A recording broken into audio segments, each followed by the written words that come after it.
Peggy 18.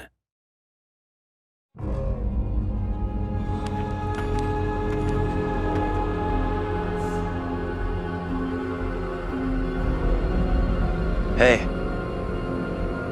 come and check this out. What on earth is that? Not a clue.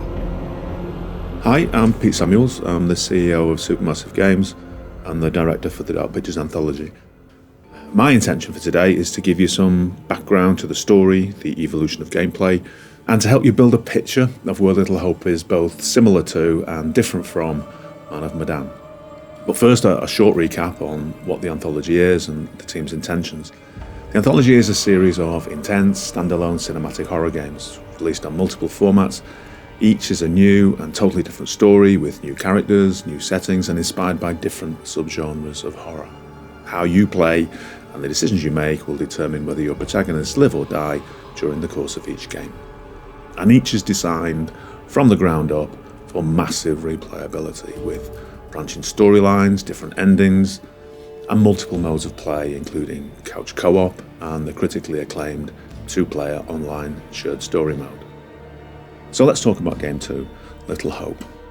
Set for a summer 2020 release, the story takes place mainly in the present day in an abandoned New England town called Little Hope, a place with a dark history, a paranoia that pervaded a settlement at the centre of the 17th century witch trials.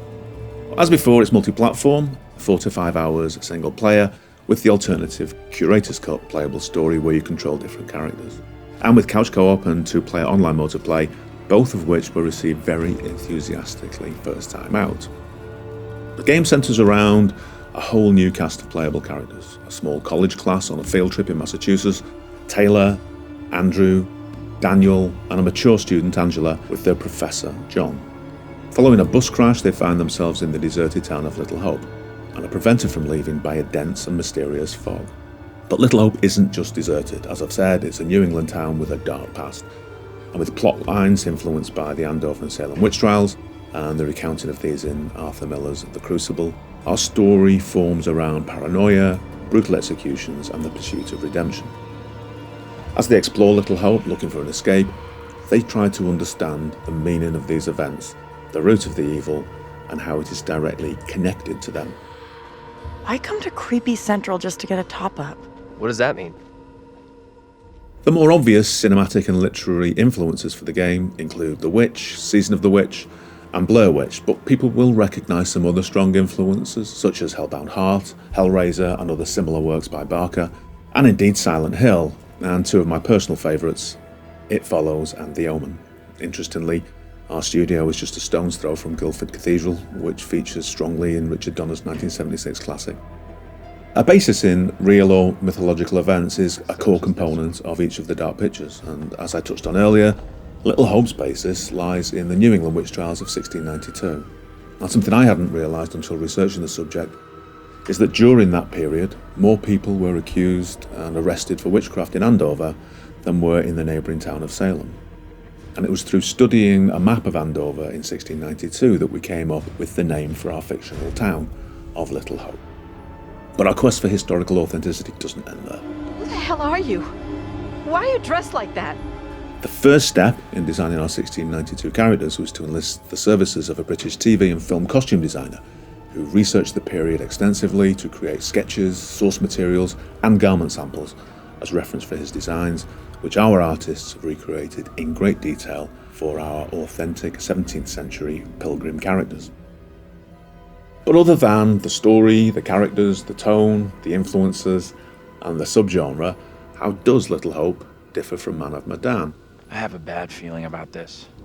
Well, Little Hope retains the values of cinematic presentation that define our studio, and we've incorporated a wider range of camera systems, seamlessly transitioning to close, character-centric cameras where we feel that better suits the environment and the player experience, with left-stick camera control to help both PC and console gamers feel a closer attachment to their character, and with a greater range of walk speeds that fit the environment and the narrative.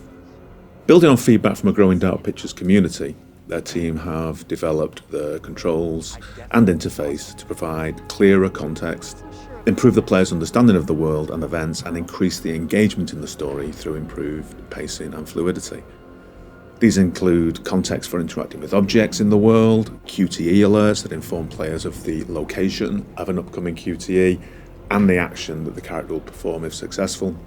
And there are periodic reminders of immediate character goals, and much more fluid camera and animation transitions throughout. One of the mysteries of Little Hope is finding out the connection between a present-day group of college students stranded in Little Hope, a group of settlers in the 17th century in Andover, and a family in 1970s New England. So, without giving too much away, I hope, that's the basis of the story and the nature of the threat. Heading into Little Hope feels like our only option. I'm not so sure about that. Where else can we go?